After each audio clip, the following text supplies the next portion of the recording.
everybody. Thanks for joining. My name is Saul Miller and I'm one of the fund managers at Truffle Asset Management.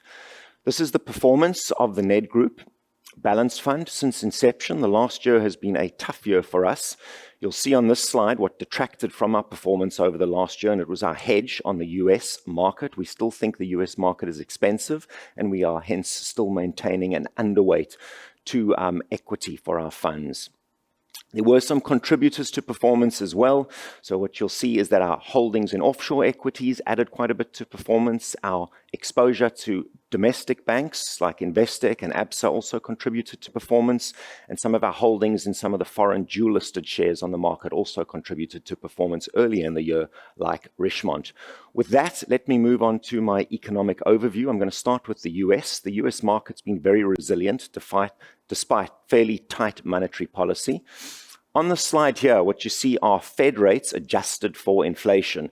And what you'll notice is that for the last 20 years, they've actually been negative most of the time. A lot of that due to quantitative easing. But what we've had in the last 2 years is a change, and we've seen rates go up aggressively into positive territory. And given the hawkish tone from the Fed, what you'll see is bond markets are actually pricing in high real rates for the next few years. So they are pricing in real rates of between 2.5% and 3%, which is fairly tight if you compare that to GDP growth, which will probably be a little bit less than 2%. So the question is, given that, why has the US market remained so resilient? So first of all, I'll start with the mortgage market in the US. Now, mortgage debt is obviously the largest part of consumer debt in the States. And unlike other countries, also like South Africa, US debt is actually fixed for a period of 15 to 30 years. That's why if you look at the dashed white line, what you'll see is that despite rates going up, mortgage rates for the average US consumer have actually remained quite stable at about 4%. Yet, if you are buying a new home today, you will have to pay double that per the red line, which is sitting at close to 8%. Now, obviously, given that it is much more expensive to buy a new home today at these much higher rates, you haven't seen a lot of volume going through the market. But eventually, people do have to sell their house, whether they retire or whether they get a family and they need to have a bigger house. Eventually, we are going to see more sales coming onto the market, and that obviously will create quite a bit of pressure for the housing market going forward. If we look at the corporate market, a lot of corporate debt, like mortgages in the US, is also fixed for a term. It's not all floating. And what you can see here when we look at high yield debt in the States is that that outstanding term has actually been coming down aggressively in the last 2 years. And that really talks to this risk of refinancing risk that we're going to see in the next few years. So as a lot of debt matures, they're going to be refinancing at much higher rates than what they've had historically. And this doesn't just apply to the US, it also applies to Europe as well. So it's a bit of a global concern for a lot of companies, particularly companies that have a lot of debt. If we look at savings rates in the US, we know savings rates have been quite high in the US, and that's really due to COVID. And what you can see here is disposable income and consumption from US consumers relative to what trend had been before COVID. Now, what you'll see is that given the transfers from government to consumers, we had a big jump up in disposable income in the dark green line. People were locked up, so they were spending less, so consumption dropped a lot. The difference between those two lines obviously led to quite a lot of excess savings. In 2001, we started seeing some dis-savings as consumption grew and as disposable income came down because you weren't having transfers from government to consumers anymore. Now, there's a bit of a debate as to how much excess savings are left. So some estimates put it at about the end of this year. Some are looking more at the middle of next year as a time as to when these savings will be depleted. Either way, you have a bit of an unsustainable base in consumption that needs to come out, which is a risk for consumption in the US and obviously a risk for earnings of US companies. If we look here, we have the government budget deficit in the States, and what you'll notice is that recently it increased quite a bit. So it was quite a tailwind for the US economy as we had the budget deficit widening to 8%. That is fairly elevated relative to history and quite unsustainable. So given this current high level at about 8%, that is presumably going to come down, or it's very likely to come back down in the next few years, and that is likely to be a major headwind for the US economy as well. And then finally, I have a chart on commercial loan growth for the US, and what you'll notice here is that it actually has gone negative for the first time in the last 50 years, other than during the financial crisis of 2008. And what you'll also see here is that when commercial loan growth has come down dramatically, historically, it has usually been associated with a recession, which you see in the grayed outlines. So we're quite worried about the US economy over the next 2 years. The second part of our concern around the US market is really to do with valuations. And what we've done here is we've broken up the last 20 years into 2 periods. In the first period, you had real rates on US bonds of about 1.8%. And then after quantitative easing, post the financial crisis, real rates came down dramatically to a very low level of about 0.4. And so not unsurprisingly, we saw the market re-rating as we moved into this lower yield environment. It went from sort of a 14 PE to almost a 17 PE. What we've had now are real rates have gone back to their historic levels of in excess of 2.2%, yet the market still remains elevated. PEs are still quite high at over 18 times. Now, if you want to look at that 18 times and you want to represent it as an expected real return, it probably implies a real expected return of about 3%.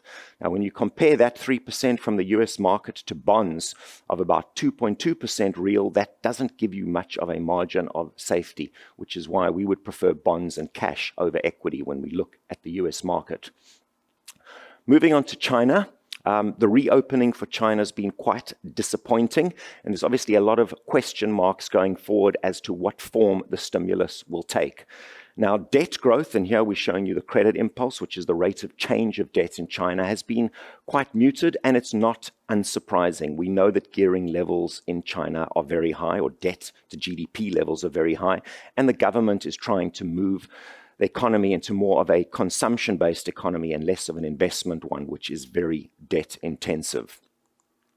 Over here, what you have is imports into China, and we're using this rather than GDP growth because it is a far more reliable series. And what it really highlights is just how muted growth has been in China. And a lot of that really talks to the fact that the Chinese government hasn't managed to inspire consumer confidence yet. And there are a number of fairly obvious reasons for that. We know that property prices are elevated in China, so they are unlikely to go up from here. And that obviously weighs on consumer sentiment. A lot of their assets are in property. Secondly, they're quite worried about unemployment. And really that talks to the government's attitude and approach to business, which has been quite unfriendly. That has changed a bit. It's better than it was last year, but there's still quite a bit of uncertainty as to how they will treat corporates going forward. And obviously, geopolitical tensions and trade wars can weigh on corporates and hence also weigh on unemployment, which is a worry for consumers.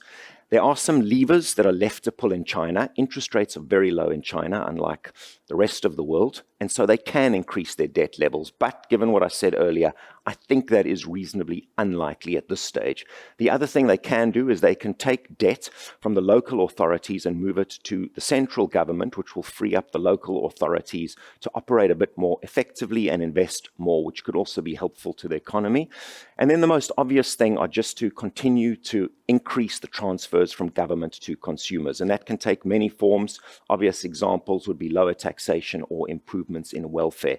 But really the key point about China is the outlook does remain a bit murky. It is uncertain as to what foreigners will value Chinese assets at going forward. We like Tencent, which we obviously own via Naspers and Prosus. So what we have done, given this uncertainty, is we have hedged quite a bit of our position. Finally, moving on to South Africa. As everyone knows, the outlook for SA obviously remains quite uncertain, but valuations of most SA assets are quite cheap. Now, there has been some good news flow. Recently, if we look at load shedding, how it's progressed from what it looked like 6 months ago, things certainly are looking up. We're looking at energy availability factors that are sitting in the low 50s now that may well go above 70 towards the end of next year. We're seeing a lot of self-provision from consumers in solar or from businesses, and we have a lot of grid capacity still left in most provinces, which would allow us to introduce renewables. In terms of more recent news flow that we've seen really relates to Transnet. We know that the economy has suffered greatly, whether it's our budget deficit or our tax take. They have both suffered from Transnet's inability to get volumes through to the ports. And that's really what you see in this chart. We're looking at iron ore, coal, and freight being under a lot of pressure. But we've seen some very positive changes very recently in the last month or two. We've seen management changes at Transnet, and we've seen a very committed statement from the Minister of Public Enterprises to get the private sector involved to fix Transnet. So this could really prove to be quite a boon for our GDP going forward should they get this to work. And I'd say for the first time, that's actually looking positive in quite some time. Over here, we have the valuations of the bank sector. So SA is cheap. We've taken quite a lot of our SA exposure via banks. We like banks. First of all, their dividend yields are very generous, as you can see from this chart. But secondly, they are quasi-annuity type businesses. So we think their earnings and their dividend growth is quite defendable and should grow in excess of inflation. Looking at SA bonds, we've broken SA bonds into three components. So we're looking at real bond rates in the US. A lot of global markets or global bond markets obviously price off US markets. That's why we start with US markets. We then have the sovereign credit spread for owning SA type debt, which is actually a traded instrument. And then finally, you can back out an inflation expectation for SA, which is what you see in yellow. Now, what you'll notice here is that what's actually driven bond yields up in the last year hasn't been so much SA-centric issues. It's actually been US real rates that have gone from negative territory to positive territory. And as you can see, they're sitting at about almost 2.3%. So that's really what's put a lot of pressure on, or upward pressure on, our SA bond yields. We think US rates are close to a peak, so that should not be a headwind for SA bonds going forward. If we look at the credit spreads in SA at 3.77, they are well above the 10-year averages, so at least they are quite elevated as well. And finally, if we look at what's priced in for inflation expectations, very similar to what it's been in the last 10 years. And there's no reason for it to be above that, given that there's obviously a lot of credibility in the SA Reserve Bank. And it's obviously well above where inflation has been for SA over time. So we think that SA bond yields should be able to be sustainable from this level, which is why we have higher exposure to bonds in our portfolio than we have had historically. So just to recap, we think US markets are expensive. We are worried about the US economy. SA markets are also very sensitive to the US market, so overall our equity exposure is below what it would normally be. We also think the fact that US rates are close to peak, we think that hopefully will then not be a headwind for SA bonds going forward. The Chinese reopening remains a bit murky, and as a result we have hedged some of our exposure to China via collars. And then finally in SA, of course, the long-term outlook for SA remains a bit murky, but the short-term news flow is certainly positive when we look at load shedding or Transnet, and there are a lot of opportunities in SA, investment opportunities that are offering tremendous value like our banks. Finally, here is the asset allocation, and what you'll see here is that the equity is sitting, or the equity exposure is sitting at about 50%, so quite a bit lower than what we would normally have, which would be about 65%, but that really talks to our concern over the overvaluation of the US market and some long-term concerns around SA as well. With that, thank you very much.